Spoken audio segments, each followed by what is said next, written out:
Gimana sih aturan minum obat saat puasa itu? Terus emang bener ya semua obat itu membatalkan puasa?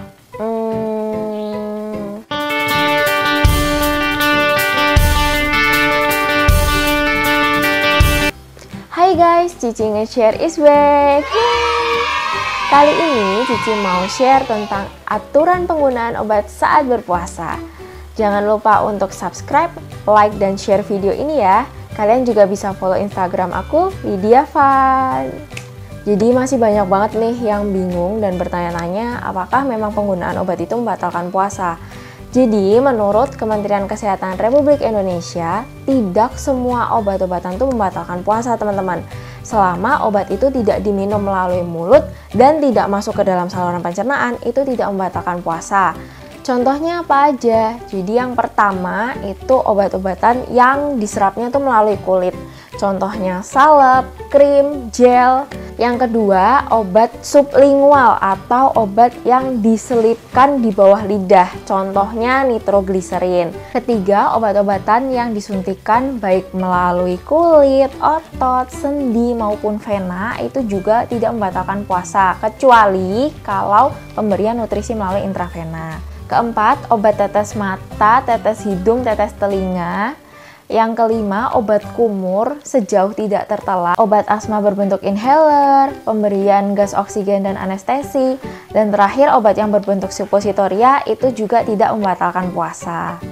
Nah, lalu bagaimana penggunaan obatnya? Jadi kalau obat rutin teman-teman itu diminum biasanya 1 kali sehari itu nggak masalah. Kalian bisa minum saat sahur ataupun saat berbuka puasa. Yang penting kalau 1 kali sehari itu adalah di jam yang sama. Jadi misalnya kalian minum saat sahur, ya besoknya sahur terus. Kalau saat buka, ya besoknya saat buka terus. Jangan hari ini sahur, besok buka, besoknya sahur, besoknya buka, itu nggak boleh. Jadi yang penting harus di jam yang sama. Terus kalau obat kalian itu 2 kali sehari, itu juga nggak masalah. Kalian bisa minum saat sahur dan buka puasa. Nah, yang masalah adalah kalau minum obatnya itu 3-4 kali sehari, dimana kalau hari biasa kan rentang waktu minum obat kita 24 jam. Jadi kalau 3 kali sehari kita bisa minum setiap 8 jam sekali, kalau 4 kali sehari kita bisa minum setiap 6 jam sekali. Ini kan nggak mungkin toh waktu kita puasa.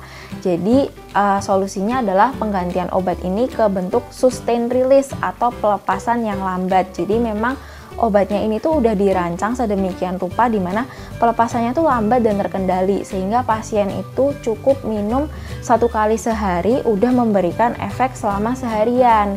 Atau bisa diganti dengan obat yang punya khasiat yang sama tapi bekerjanya tuh panjang. Contohnya nih, misal pasien yang mengkonsumsi captopril. Captopril itu obat untuk menurunkan tekanan darah. Itu kan dikonsumsinya 2-3 kali sehari.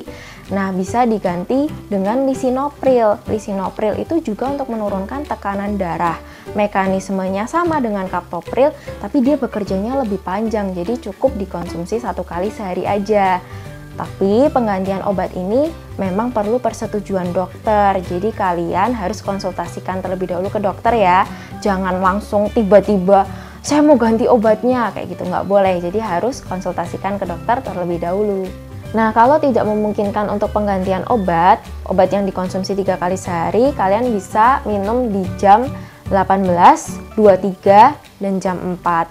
Kalau untuk yang 4 kali sehari itu memang Kemenkes sama sekali tidak merekomendasikan untuk di bulan puasa. Oh ya, kalian perlu perhatikan ya, apakah obat kalian itu diminumnya sebelum makan atau sesudah makan. Karena ada cara yang populer salahnya di masyarakat, terutama kalau minum obat sebelum makan nih. Jadi rata-rata pasien itu minum obat 1 menit kemudian langsung makan. Terus nanti ngomongnya, "Ci, itu kan aku minumnya sebelum makan."